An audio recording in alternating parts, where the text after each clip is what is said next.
CBS News Chief White House correspondent Major Garrett is in Washington, joins us today. And Major, I want to get to that news about The Apprentice in just a moment, but I do know that you've got some new reporting surrounding the ongoing search for a Secretary of State. What can you tell us? Well, this might fatigue our audience, and I understand if it does, because names take on a prominence one day that they didn't simply possess 2 days before. And that's now apparently true, because I've picked up in the last 12 hours from very significant people within the Trump inner circle that Rex Tillerson, who is currently the president, CEO, and chairman of Exxon Oil Corporation, is now being given serious consideration as a potential Secretary of State. Now, he's not going to be, I'm not told he's going to be the pick.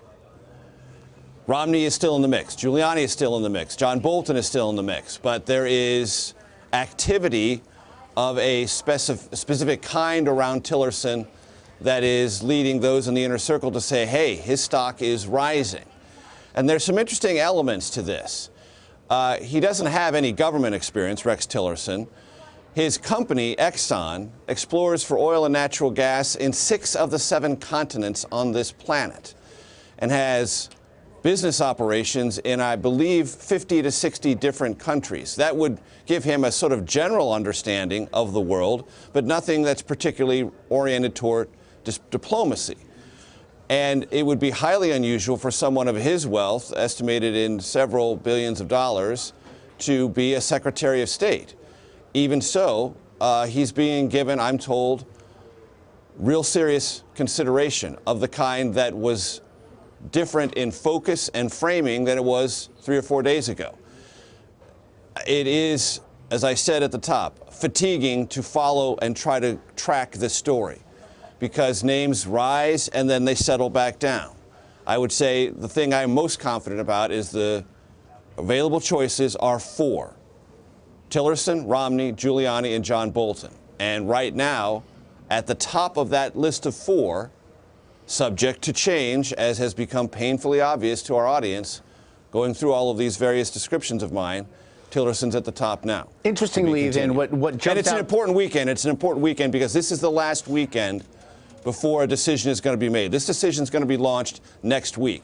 So the last bit of intense deliberation, lobbying, consideration, and possibly second or third level interviews is going to happen this weekend.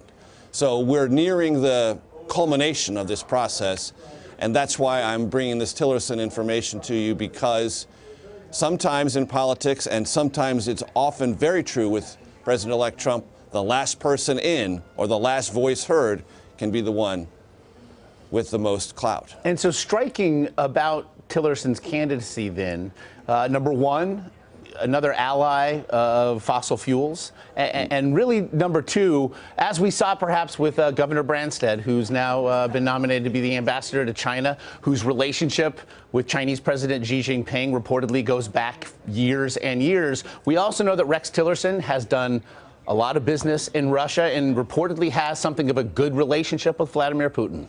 Yes, along the same lines that Governor Branstad does with Xi Jinping in China, knowing them before they are what they are now, or what they have become, the leader of their country, when they were lower-level operatives within, in this case, the Russian government.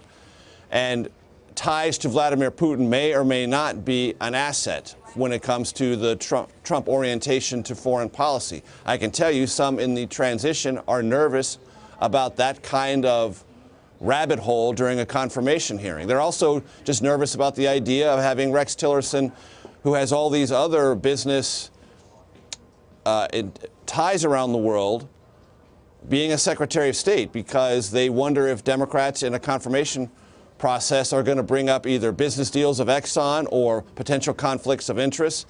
They just wonder if this is a confirmable nominee for Secretary of State, but others in the transition have come to believe it might be, and Rex Tillerson is, for that reason, being given very serious consideration. He would be another billionaire that added to this cabinet. You mentioned conflict of interest very quickly, Major. I mentioned previously, as did you in your piece, that he will remain, will Donald Trump, an executive producer of The Celebrity Apprentice. It is something, as you noted, it is a legacy credit, but what to make of it all?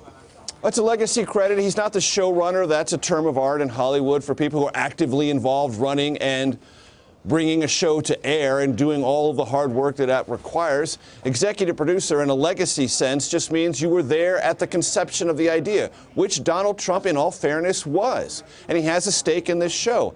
And it is perfectly acceptable and utterly normal in show business and in Hollywood for a legacy executive producer credit to be retained and the royalties that you derive from that to come to you. If you're the creative inspiration or partially the creative inspiration behind a hit show, guess what? You get to make money, and you get to make money for a very long time.